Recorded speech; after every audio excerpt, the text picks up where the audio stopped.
오늘 수업은 서양 불교의 현황이라고 하는 걸로 이제 마지막 불교란 무엇인가를 이제 마무리할 건데요. 이 우리 교재가 불교 수업이라는 이 교재가 상당히 이 불교 전반에 대해서 잘 다루고 있거든요.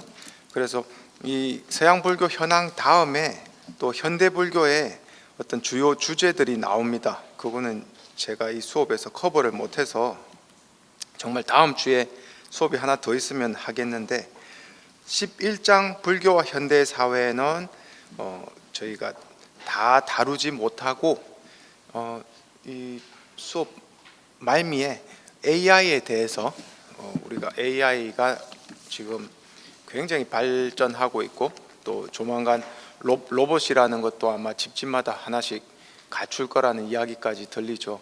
그래서 그러한 시대에 불교가 어떤 역할을 할 건가, 그런 걸 한번 생각해 보는 시간 가지면서 수업 마무리하려고 합니다.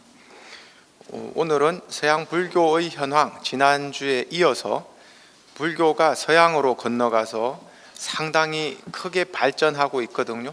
그리고 발전이란 말은 다르게 이야기하면 서양 불교에서만 지금 불교 인구가 확산하고 있다. 그리고 2050년,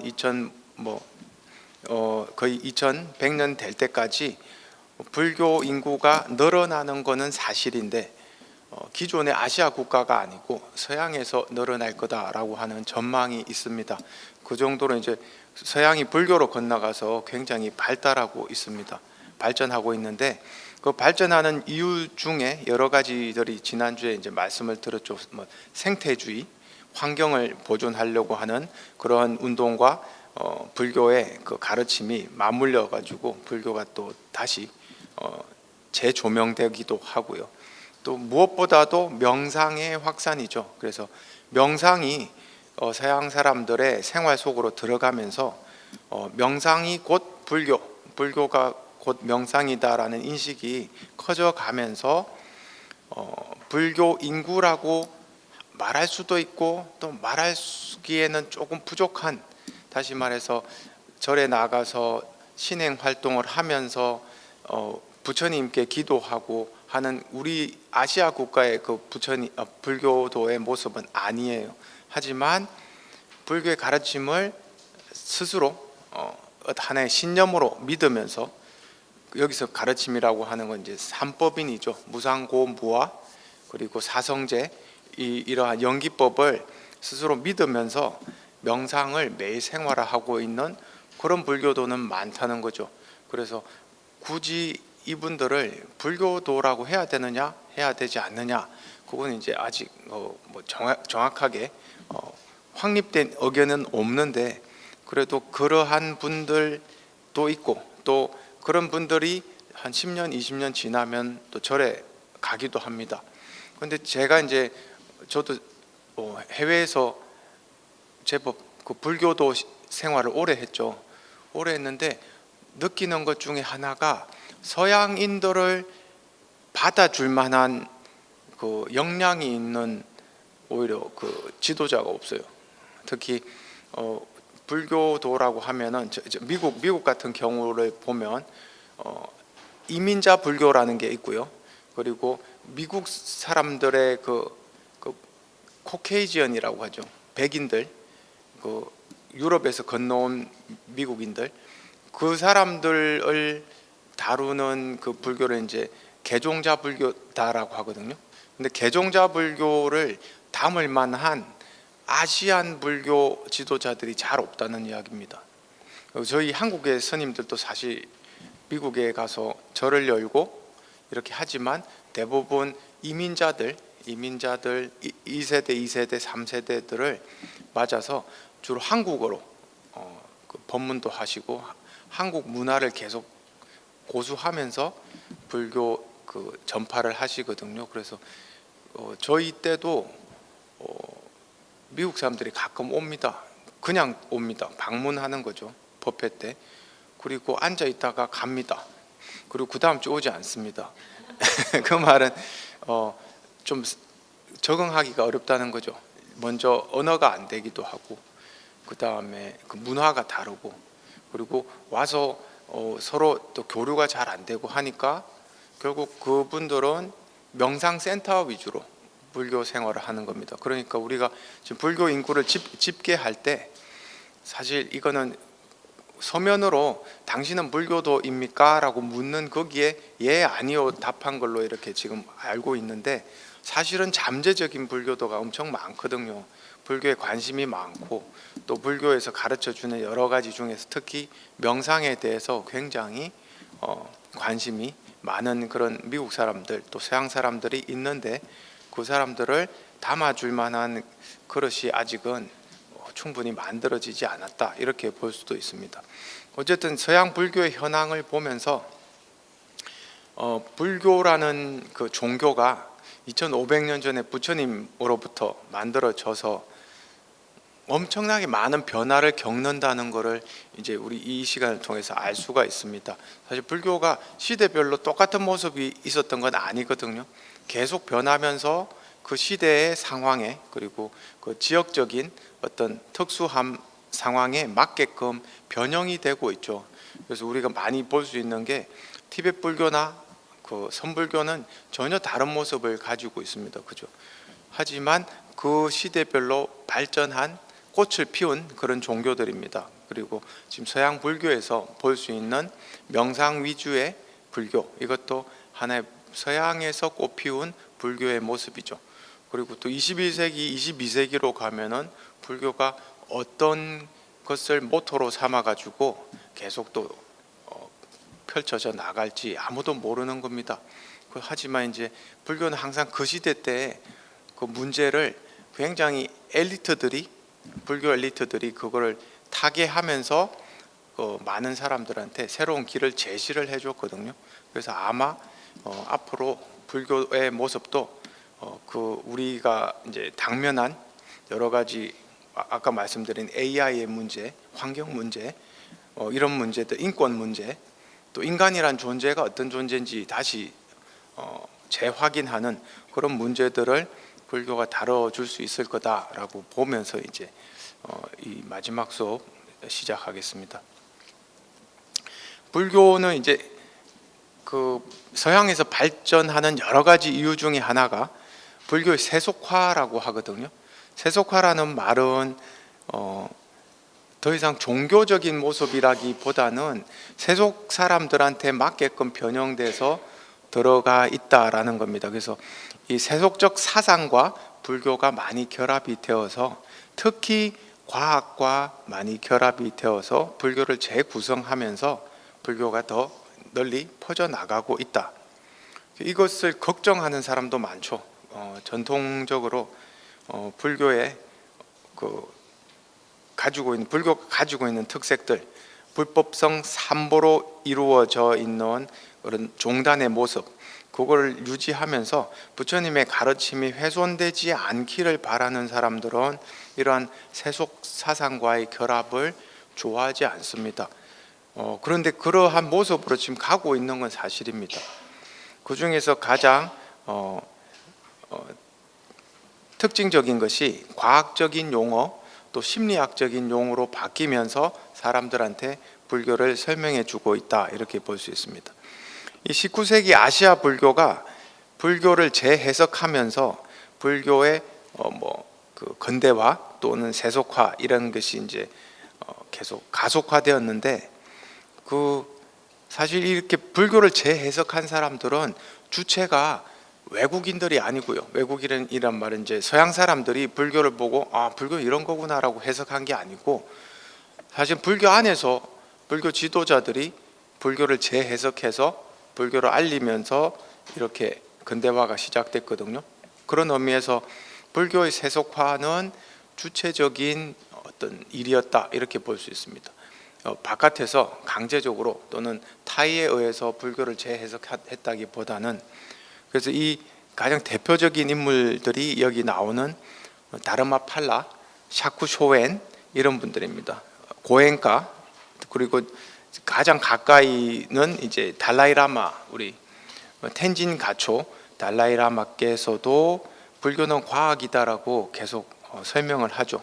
그래서 이분들이 주체적으로 불교는 종교를 초월해서 종교라는 어떤 영역을 넘어서서 과학의 영역과 만나서 얼마나 과학적인 것인가를 계속 알린다, 이렇게 볼 수 있습니다. 요 왼쪽에 보이는 분이, 여러분들의 왼쪽에 보이는 분이 다르마팔라라고 스리랑카 불교 지도자입니다. 이분은 스님이라기보다 제가자이면서 전 세계를 강연을 하면서 그 당시에 불교의 우수함을 알렸던 분이거든요. 특히 불교의 과학성이라고 하면 불교 세계관부터 불교의 가르침이 얼마나 그 안에 과학적인 이야기들이, 원리가 스며들어 있는가를 계속 설명하면서 여행하셨던 분이에요. 저희가 다른 수업 시간에 그 윌리엄 제임스와의 일화에 대해서도 말씀드린 적이 있습니다.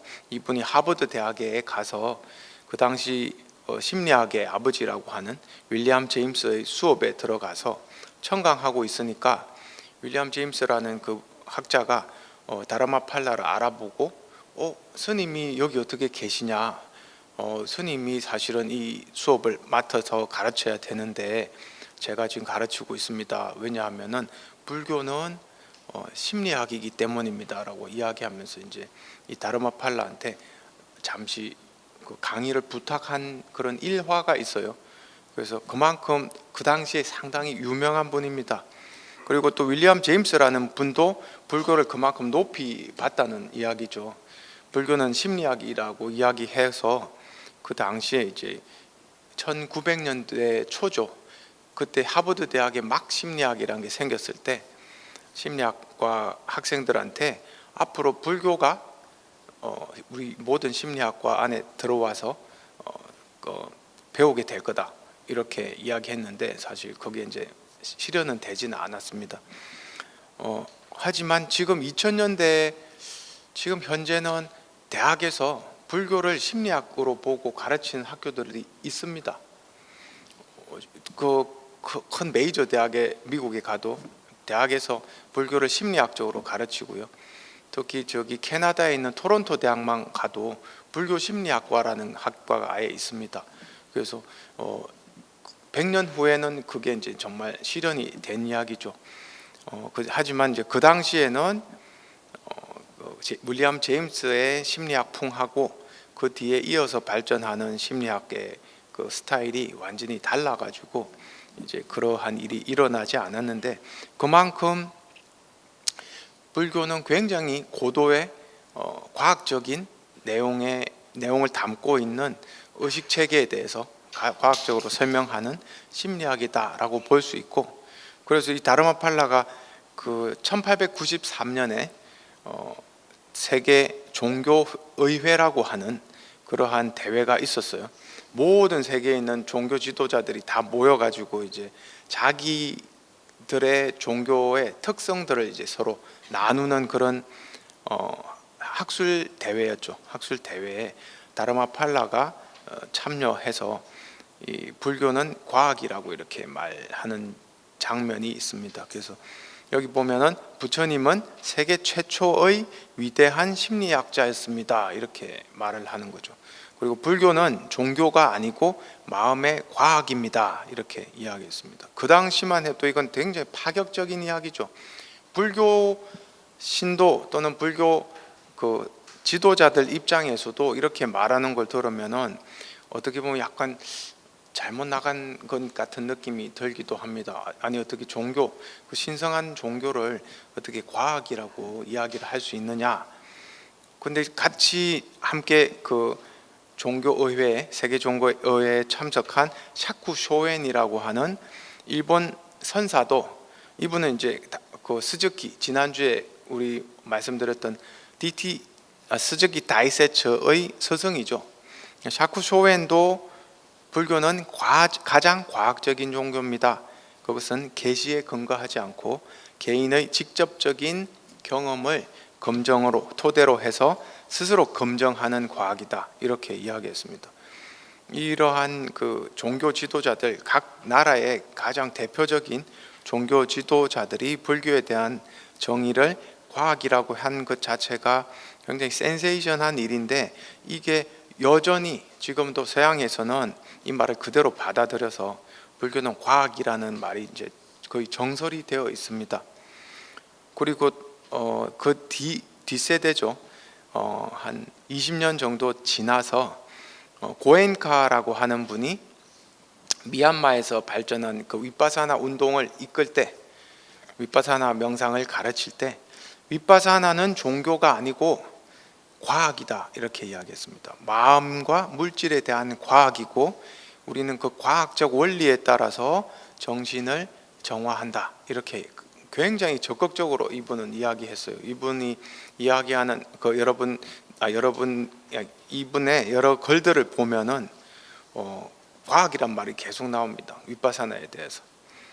그리고 이제 최근에 90년대 이후에 지도자로는 가장 많이 과학을 강조했던 분이 달라이 라마거든요.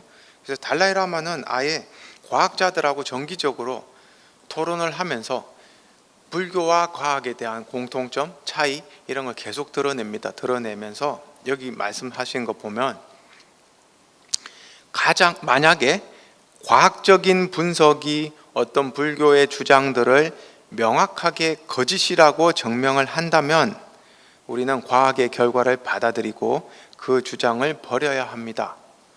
이렇게까지 말씀하셨어요. 이 말은 만약 우리가 믿고 있는 여러 가지 불교의 믿음들 중에서 거짓이라고 밝혀지는, 과학에 의해서 거짓이라고 밝혀지는 게 있으면 우린 그걸 버려야 된다는 거죠. 그 가르침을. 어떤 의미에서는 과학을 굉장히 높이 올려주는 말씀인 것 같기도 한데 또 다른 말로 하면 걱정 없다는 뜻인 것 같기도 합니다. 불교의 가르침은 그만큼 과학적이기 때문에 과학의 결과에 위배될 만한 게 없다라고 하는 자신감을 보여주기도 합니다. 그런데 이러한 여러 가지 주장들, 과학이라고 이렇게 주장하는 이유가 뭘까요? 여러분들 한번 생각을 해보세요. 왜 과학이라고 합니까? 불교가 사실은 훨씬 큰데 엄밀하게 이야기하면 불교는 과학의 수가 없어요. 어떤 의미에서 그러냐면 과학은 물질 세계만 다루거든요. 물질 세계라고 하는 것은 실험해서 관찰할 수 있는 그런 세계만 다룹니다. 그러니까 과학은 끝까지 가보면 입자라고 하는 원자, 전자, 입자까지 나오는 거기에서만 한계점에 다다르는 거죠. 하지만 불교라고 하는 것은 물질을 초월한 영역이 있잖아요. 정신의 영역이 있는데 물론 부처님께서 정신과 물질을 이야기할 때 우리도 명색에서 배웠지만 그 둘은 다른 게 아니다라고 말씀하셨습니다. 그러니까 둘이 분리시킬 수 없는, 정신과 물질은 전혀 별개의 체제가 아니고 서로 의존하고 있는 영역이다 이렇게 이야기했거든요. 그래서 물질을 떠나서 정신을 이야기할 수도 없고 정신을 떠나서 물질을 이야기할 수도 없다 해서 이 둘이 의존하고 있는 세계의 어떤 구성 요소다라고 말씀하셨는데, 그럼에도 불구하고 불교는 공부를 하다 보면 물질계를 초월한 어떤 영역을 계속 강조하고 그쪽을 지향하죠. 그래서 엄밀하게 이야기하면 과학이라고 하는 건 너무 작고 불교에 비해서, 근데 자꾸 과학이라고 이야기를 하거든요. 왜 그럴까요? 이렇게 과학입니다라고 하면 여러분들은 어떤 느낌이 듭니까? 예, 믿음직하잖아요, 그렇죠? 그걸 노린 것 같아요. 그 시대 때도 마찬가지고 지금도 마찬가지지만 과학은 우리가 어떤 사실을 믿을까 말까 할 때 그 기준이 되잖아요. 과학적이다라고 하면은 과학적으로 검증된 겁니다. 그래서 침대는 과학이라고 하잖아요. 침대는 과학이다란 말 자꾸 들으면 그 침대는 믿을만 하다는 생각이 들잖아요. 굉장히 비슷한 효과 같아요. 불교는 과학입니다 라고 하면 더 이상 그 당시에 19세기에 더 이상 불교를 제발 식민지 나라의 미개한 종교로 생각하지 말라는 이야기입니다. 사실은 당신들이 아는 것보다 훨씬 더 이전에 당신들이 살던 그 시대 때 당신 선조들이 살던 2500년 유럽의 그 시대 때 부처님은 이미 과학적인 사고방식으로 과학을 만드셨다, 이렇게 지금 강조하는 거죠. 그러니까 이 다르마팔라나 샤쿠 쇼엔뿐만 아니고 그 당시에 그 시카고 종교의회에 갔던 인도 쪽의 지도자들이 계속 하던 이야기가 우리 종교가 너희 종교보다 더 우월하다는 걸 자꾸 말을 했어요. 어떤 의미에서 좀 화가 나서 그렇게 했겠죠. 식민지 그 종교들을 너무 우습게 보는 서양의 나라들, 특히 영국의 그런 정책들이 너무 화가 나서, 사실은 종교만 봐도, 철학이나 종교만 이렇게 들여다봐도 당신들의 그 사상보다 우리가 훨씬 더 고차원이다 라고 이야기하려고 하는 어떤 의도들이 깔려 있습니다. 그래서 이 불교는 과학이라는 말이 이렇게 시작되었는데, 그 당시에 서양에 전해지면서 이게 이제 먹혔던 거죠. 먹혔다는 말은 불교에 대한 미신적인 색채가 다 없어졌어요. 그리고 불교는 굉장히 합리적인 종교다라는 게 이제 받아들여지기 시작합니다. 그리고 또 서양에 가서 불교를 전파하는 대부분의 지도자들은 요 노선을 고수하면서 이제 서양 사람들한테 다가갑니다. 요게 제일 들어가기 쉽거든요. 서양 사람들한테는 과학적이다라는 말을 통해 가지고 이렇게 전해줄 때 제일 잘 먹힌다는 거죠. 그래서 이러한 분들의 어떤 노력에 의해서 서양에 가면은, 사실 요즘은 여러분들이 서양 사람들하고 대화할 때 불교 이야기하면 불교에 대한 배타적인 생각들이 거의 없어요. 심지어 기독교인들조차. 왜 그러냐면 불교는 종교적인 색채를 많이 벗은 그런 종교라서, 어떤 사람들은 불교를 종교라고 생각하지 않고 그냥 사상체계라고, 철학이라고 믿거든요. 정말 그렇게 말하는 사람들을 많이 만났습니다. 불교는 종교가 아니고 철학이잖아요, 이렇게 말하는 사람들을 많이 봤어요. 그래서 이게 전혀 자기들의 신앙체계와 일단 부딪히지가 않고, 그 다음에는 여기서 가장 많이 가르쳐주는 수행체계, 그 중에서 명상이라고 하는 게 과학적으로 이제 증명이 됩니다. 건강에 굉장히 좋다라고 하는 것이. 그래서 이제 명상의 대중화를 통해 가지고 불교가 미국 속으로 또는 서양 안으로 이제 들어가는 거죠. 제가 지금 이 제목을 서양 불교라고 했는데, 서양 불교라고 해놓고 미국 불교만 지금 이야기하고 있습니다. 근데 서양 불교라고 하면 호주 불교가 있겠죠. 그리고 미국 북미 불교를 말할 수가 있고요. 유럽의 불교를 말할 수가 있습니다. 그래서 그 북미, 미국, 캐나다, 그리고 호주, 그리고 서양이라고 하면 또 영국이나 프랑스, 스페인 이런 쪽으로 갔을 때 그 모든 불교의 모습이 미국 불교와 상당히 닮아 있거든요. 그래서 일단 미국 불교를 중심으로 지금 말씀을 드리고 있어요.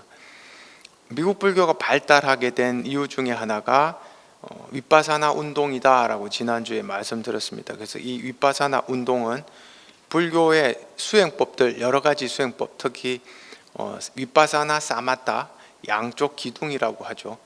통찰 명상과 집중 명상에서 일단 윗바사나, 그러니까 윗바사나를 좀 부각시키고, 윗바사나 중에서도 특히 사티라고 하는 그 마음 챙김이라고 번역되어 있는 이 사티라고 하는 마음 작용을 부각시켜서 요거를 중심으로 명상을 계속 훈련하게 만드는 굉장히 대중화된 명상이거든요. 그래서 이 윗바사나 운동이 미얀마, 태국을 중심으로 이제 아시아 전역으로 퍼져 나가죠. 물론 여기서는 아시아라고 하는 건 동남아시아 쪽입니다. 동아시아, 특히 선불교 전통에서는 그렇게 퍼져 나가지 않았는데, 남방불교, 상자부 불교 전통의 국가들한테는 이 윗바사나 운동이 굉장히 파급 효과가 있었습니다.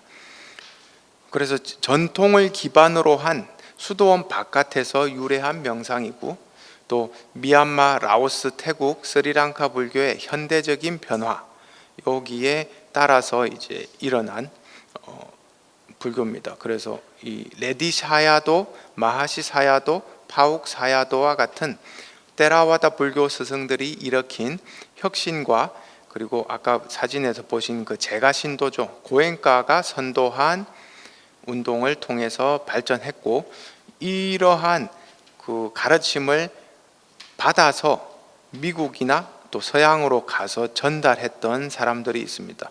1970년대 이제 그 아시아로 건너가 가지고 한 10년 정도 아시아 국가에서 수행을 한 다음에 다시 미국으로 돌아가서 IMS라고 하는 단체를 세웠죠. 미국 통찰 명상협회라고 해요. 그 유명한 사람들이 잭 콘필드라고, 지난주에 이제 사진으로도 보여드렸습니다. 잭 콘필드, 조셉 골드스타인, 샤론 샬즈버그, 이분 세 분이 그 IMS를 만든 사람이고, 또 그 뒤에 또 타라 브렉, 길 프론스달 이런 분들이 계속 이어져서 나오면서 마음 챙김 명상이라고 하는 것이 굉장히 대중화되었고요. 요까지는 이제 지난주에 이야기를 했고요. 그 다음에 마음 챙김이라고 하는 게 반드시 이 위파사나 운동으로만 커져 나간 게 아니고, 틱나탄 스님이 정말 이 두 분이 그죠, IMS나 틱나탄 스님이 서로 만나가지고 우리 같이 마음 챙김 운동합시다 이런 게 아니고요. 굉장히 동시대에 아주 비슷하게 우연히 비슷한 시기에 같이 마음 챙김을 계속 전파합니다. 그래서 저도 이게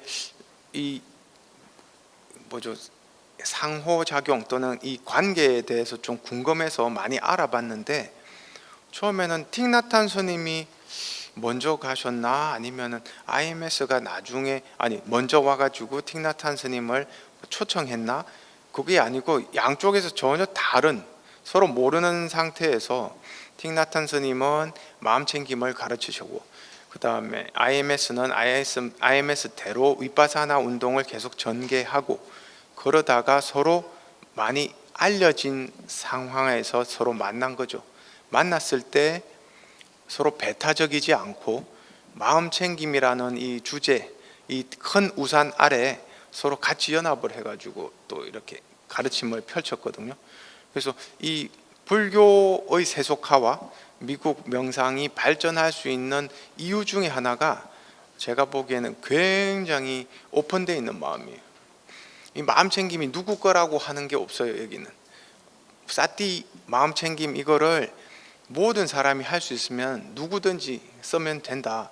그리고 그게 부다의 가르침에서 위배된 것만 아니면은 그 방법이 우리 것과 조금 달라도 상관없다 하는 마음이 여기 있는 거예요. 그래서 틱나탄 스님 그리고 잭 콘필드나 골드스타인이 서로 만났을 때 서로 전혀 배타적이지 않고 서로가 서로를 초청해서 강연을 부탁하면서 그 단체가 이렇게 발전했다, 이렇게 볼 수 있거든요. 제가 보기에는 시기적으로는 틱나탄 스님이 먼저 오셨던 것 같아요. 먼저 마음 챙김을 가르치고 계셨던 것 같아요, 대중한테. 틱나탄 스님의 그때 유명한 책이 마음 챙김의 기적이라는 책이 있습니다. 거기에 보면은 이 마음 챙김의 그 초기 모습들이 다 나와 있거든요. 이분은 마음 챙김을 어디서 시작하셨냐면은 이분 당시에 이제 스님이 됐을 때, 베트남 스님이 출가했을 때, 베트남 스님으로 거기에 스승님이 항상 강조하던 경전이 있었대요. 그게 염처경이에요. 염처경하고 안반수의경, 이 두 경전을 가지고 호흡 명상을 자꾸 강조했다는 거죠. 근데 사실 틱나탄 스님은 선불교 스님이거든요. 베트남 선불교 스님이니까 이 호흡 명상, 다시 말해서 사티 명상을 선불교에서 그렇게 강조하지 않습니다. 근데 아마 이분의 스승이 그 경전을 강조하면서 이거를 계속 가지고 다니면서 외워라, 읽어라 이렇게 하는 그 짧은 경을 그렇게 하면서 이분이 마음 챙김이라는 걸 굉장히 중요하게 받아들였던 것 같습니다. 그래서 이 마음 챙김을 받아서 선불교와 합쳐서 융합해가지고, 선불교에는 그거 항상 매 순간이 수행이라고 하는 그러한 그 가르침이 있거든요. 우리 배웠잖아요. 그래서 이 마음 챙김을 걷기, 숨쉬기, 식사하기, 설거지하기 할 때 모든 순간에 계속 수행하도록 전환하는 그런 가르침을 만듭니다. 이건 이제 틱나탄 스님의 고유의 방식이고요. 근데 IMS를 보면은 이런 가르침은 없거든요. IMS에서는 그 미얀마 또는 태국의 윗바사나를 그대로 가지고 와서 거기서 가르치던 그 방식대로 집중 명상이라고 하죠. 그 리트릿 시기에 안거 기간에 완전히 집중해가지고 이 마음 챙김을 계속 수행하는 그걸 강조하는 반면에 틱나탄 스님은 그것보다는 일상생활에서 걸어 다니면서 마음 챙김하고, 숨 쉬면서 마음 챙김하고, 내가 행동하면서 마음 챙김하고, 그걸 자꾸 가르칩니다. 이건 굉장히 선불교와 융합되어 있는 사티를 가르치는 거예요. 그래서 여기 보면 숨을 들이쉴 때 나는 숨을 들이쉼을 알아차리고, 내가 지금 여기 있을 때 지금 여기 있는 걸 알아차리고, 행복함을 알아차리고, 그 매 순간의 알아차림을 강조하는 그 마음 챙김입니다. 그래서 이 마음 챙김이 틱나탄 스님에 의해서 또 한쪽 방향으로 커져 나가죠. 그래서 미국에서는 틱나탄 스님을 마음 챙김의 아버지 이렇게 부르거든요. 그래서 이 두 단체 틱나탄 스님의 단체와 그 윗바사나 운동의 단체가 합쳐져 가지고 윗바사나 마음 챙김, 이게 굉장히 미국의 그 대중에게 크게 확산됩니다. 또 틱나탄 스님의 다른 특징을 보면 참여 불교라고 하는 게 있습니다. 많이 들어보셨을 건데 틱나탄 스님이 주창해서 만들어져서 전 세계 많은 분들이 이제 같이 동참해가지고 이 참여 불교라는 게 지금도 있거든요. 참여 불교는 다른 말로 아주 쉽게 이야기해서 불교가 사원 안에서만 진행돼서는 안 된다는 거예요. 불교가 사회적 고통에 외면하고 자기 스스로의 어떤 도 닦는 데만 치중해서는 안 된다. 그게 틱나탄 스님의 어떤 특징인데, 이분은 이 사진 보시면 굉장히 얌전하게 생기셨잖아요, 그죠? 그리고 되게 말씀도 평화롭게 하시고 조용하게 하시는데 속에는 전사가 들어가 있어요. 그래서 항상 투쟁이 아니고 항상 개선을 하려고 노력하는 분이에요. 그리고 기존의 사고방식에 도전하고, 그래서 베트남에서 스님을 하셨을 때도 적들이 많았죠. 그러니까 틱나탄 스님을 싫어하고 걱정하고 염려하는 분들이 많았습니다. 특히 높은 스님들, 그 베트남 불교의 높은 스님들은 쟤 참 큰일이야 이렇게 보는, 가만히 있지를 않아 이렇게.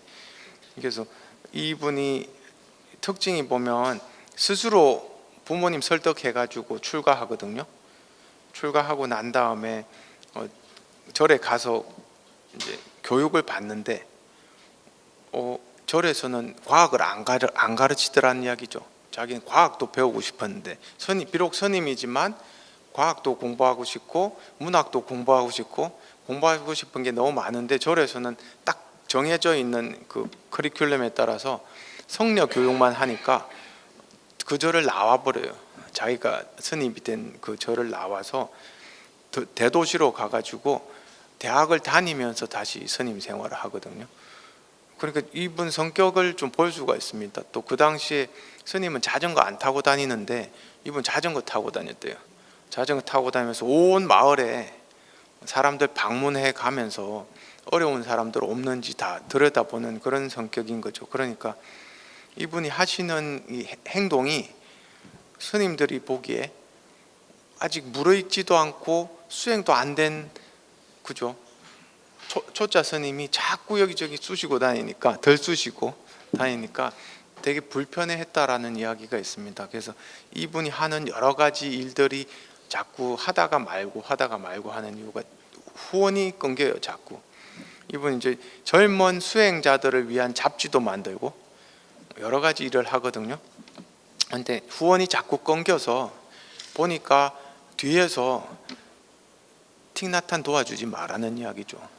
틱나탄이 하는 일은 자꾸 골치 아픈 일들만 하고 정부의 눈에 가시가 돼가지고, 왜냐하면 평화운동을 자꾸 하고 사람들을 도와주려고 하고, 심지어 이제 급기야 반전 운동을 시작합니다. 베트남, 그 당시 베트남 전쟁이 시작돼가지고 너무 많은 사람들이 고통받는 걸 보고 전쟁은 그만둬야 된다.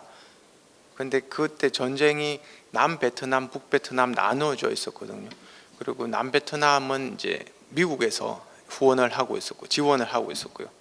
근데 이분이 미국에 건너가죠.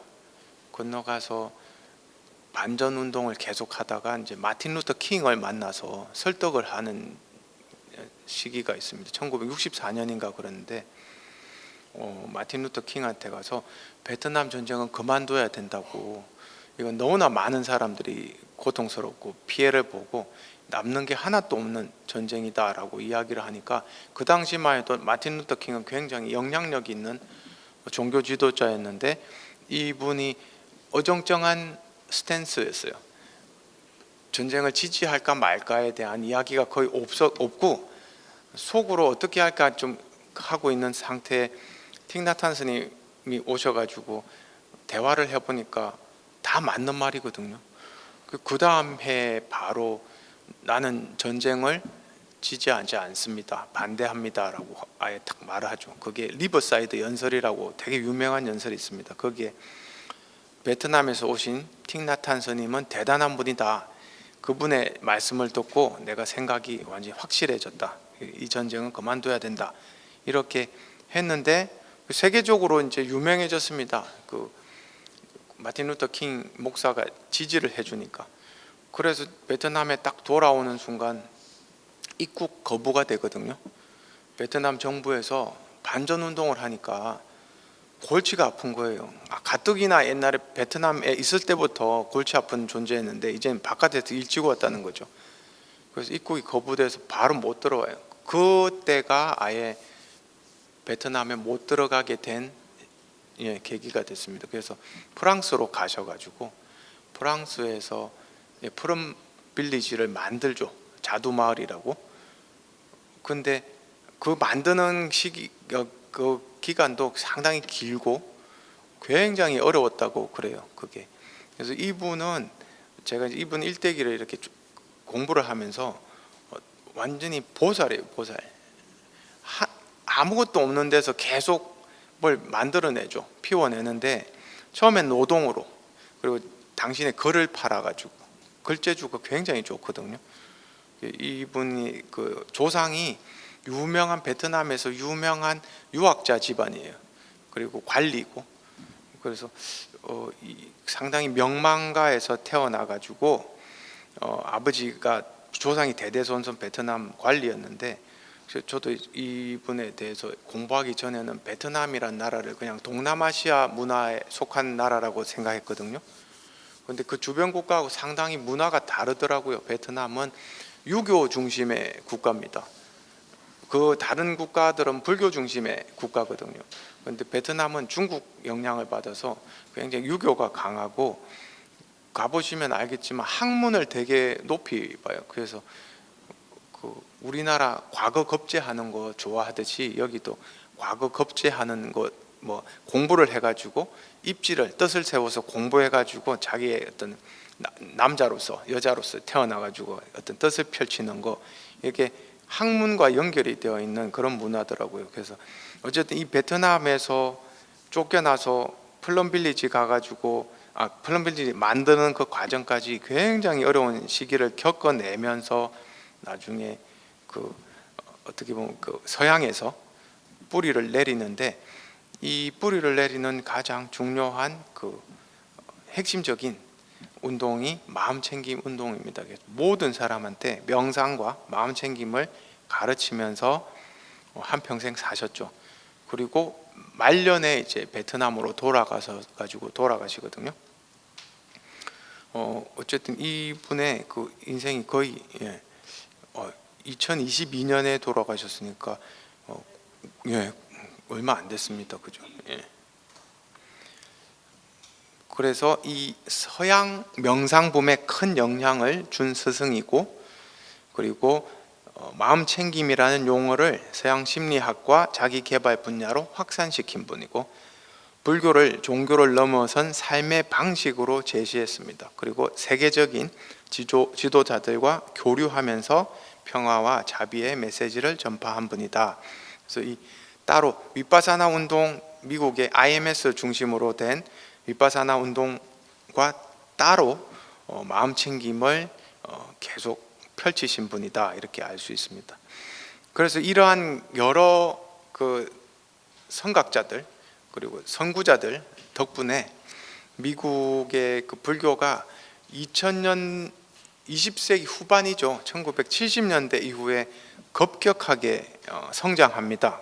물론 미국 불교라는 게 그 전에도 있었습니다만은, 그 전에는 종교의 모습보다는 하나의 철학 체계를 다루는 사상적인 어떤 관심이 있었다라고 하면, 이제 1970년대 이후에는 수행의 모습을 갖추면서 센터 중심으로, 미국에서 그 명상 센터 중심으로 명상이 확산되고, 그 중에 일부는 불교와 명상을 같이 관심 있게 키우는 그런 불교도가 되었다, 이렇게 볼 수 있습니다.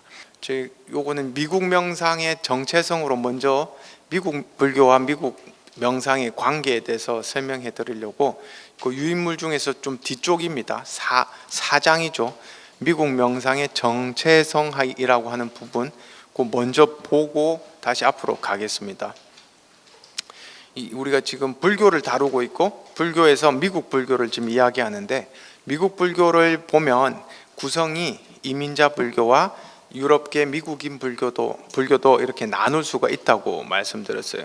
그래서 이 지난주도 말씀드렸습니다만, 퓨 리서치 센터라고 있습니다. 그 굉장히 공신력 있는 특히 종교 계통에서 굉장히 공신력 있는 조사 기관인데, 2007년도에 물어봤대요. 당신은 불교도입니까? 라고 하는 질문을. 그래서 그 중에 0.7%가 나는 불교도입니다 라고 이야기해서, 그걸 추산을, 그 당시 미국 성인 인구를 추산을 해봤는데 0.7%면은 약 160만 명 정도밖에 안 된다, 이렇게 본 거죠. 근데 이 조사에는 아시아 불교 국가 출신의 이민자들을 제외한 거죠. 그러니까 미국이라는 나라는 사실 센서스를 조사하기 어려운 이유가, 무작위로 어떤 성인들을 이렇게 대상을 조사한다고 해도 영어를 못하는 사람들은 사실 제외될 거고, 영어 못하는 사람들의 대부분은 이민자일 수 있고, 그래서 결국 이민자들이 반영이 안 되는데, 이러한 조사에. 그래서 다시 다나카라고 하는 그 학자가 조사한 미국의 불교 인구를 이렇게 했더니, 2011년에 이쪽 이제 오른쪽이죠. 여러분들 그 표를 보시면은 아시아계 불교도 해서 이민자 불교죠. 아시아계 불교도가 거의 한 160만 명. 그리고 전혀 그 조상이 불교와 상관없이 그냥 명상 수행 위주로 하다가 불교도가 된 사람들이 약 130만 명 정도 있더라. 아까 이야기한 160만 명과 큰 차이는 없습니다. 이 분들이 아마 개종자 불교를 이야기할 거예요. 그리고 또 최근에 뜨고 있는 법화괴 위주의 불교도가 있습니다. 일본 쪽에서 이제 와가지고 그 포교를 하는 법화괴 위주의 불교, 거기서 약 또 10만 명 이렇게 해서 아직은 300만이 안 되는 그런 인구다, 이렇게 보고 있는데, 요게 이제 정확하게 이야기하면 나는 불교인입니다라고 대답한 사람이죠.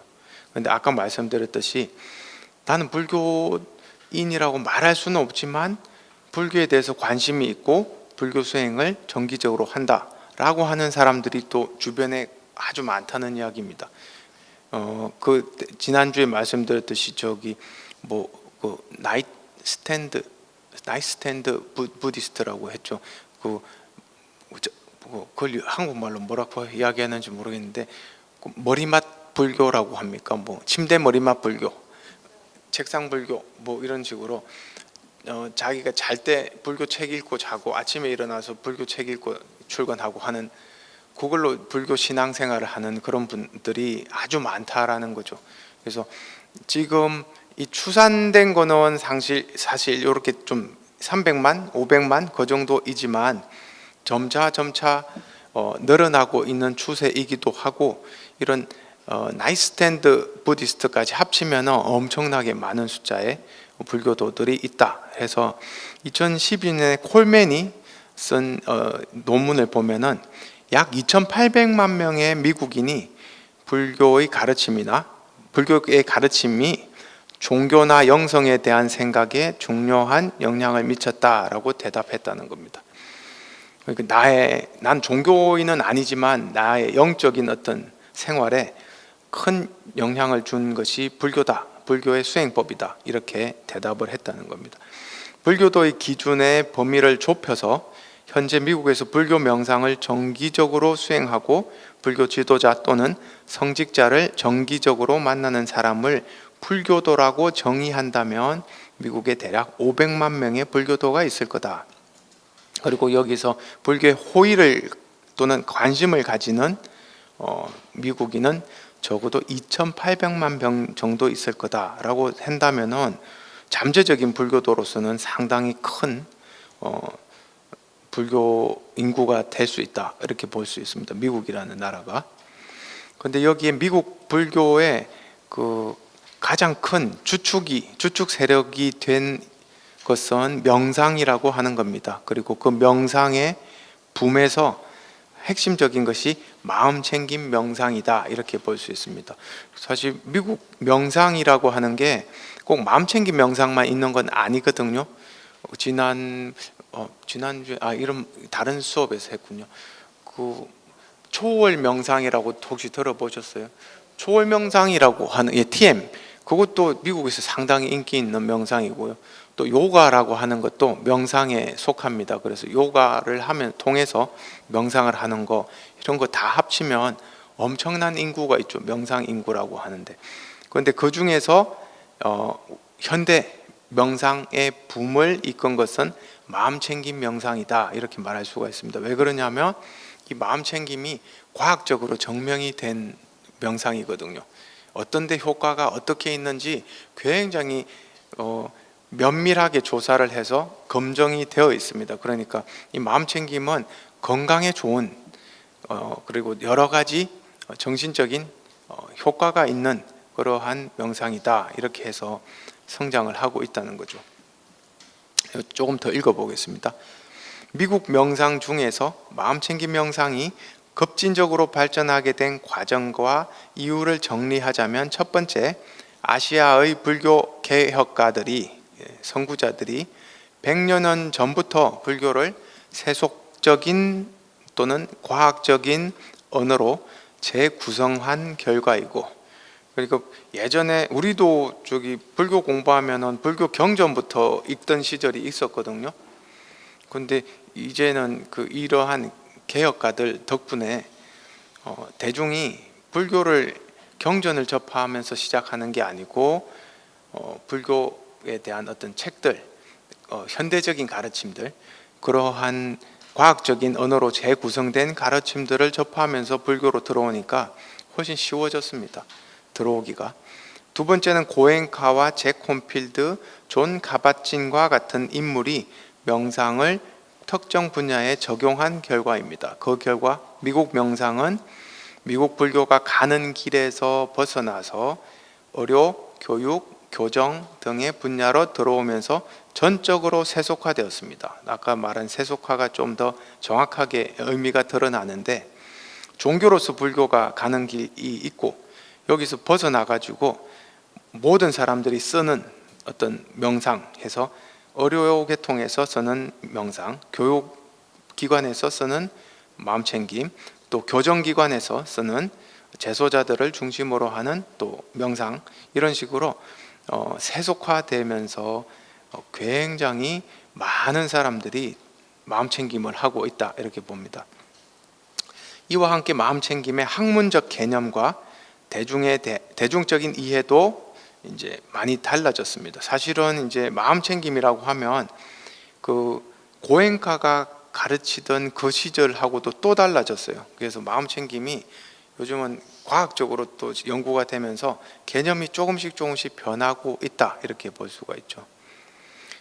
그거를 이제 나쁘게 보느냐, 불교 쪽 입장에서 볼 때 이건 부처님의 가르침이 훼손되고 있는 거냐, 아니면은 이거는 어떻게 보면 세태가 그러니까 그건 그렇게 놔둬야 된다라고 보느냐, 이것도 사실 하나의 논쟁거리가 될 수 있습니다. 미국에서 명상 인구, 특히 마음 챙김 명상이 아시아 불교 국가의 명상 인구보다 월등히 많다라는 사실은 마음 챙김 명상이 미국 불교에서 특별히 발달한 것이라는 사실을 뒷받침해 줍니다. 사실 아시아 불교 국가의 그 불교도들은 명상을 미국의 마음 챙김 명상을 하는 미국 사람들보다 숫자가 적습니다. 그리고 횟수도 적고, 불교도들은 명상을 잘 안 하죠. 아시아 국가에서는 신행을 하고 기도를 하는 거는 많은데, 명상을 정기적으로 자기 자신의 어떤 뭐 여러 가지 이유를 건강을 위해서 또는 어떤 심리적인 이유를 위해서 명상하지는 않는다라는 것은 아직 아시아 불교 국가의 그 불교도의 모습과 서양의 불교도의 모습은 상당히 다르다라는 걸 볼 수가 있죠.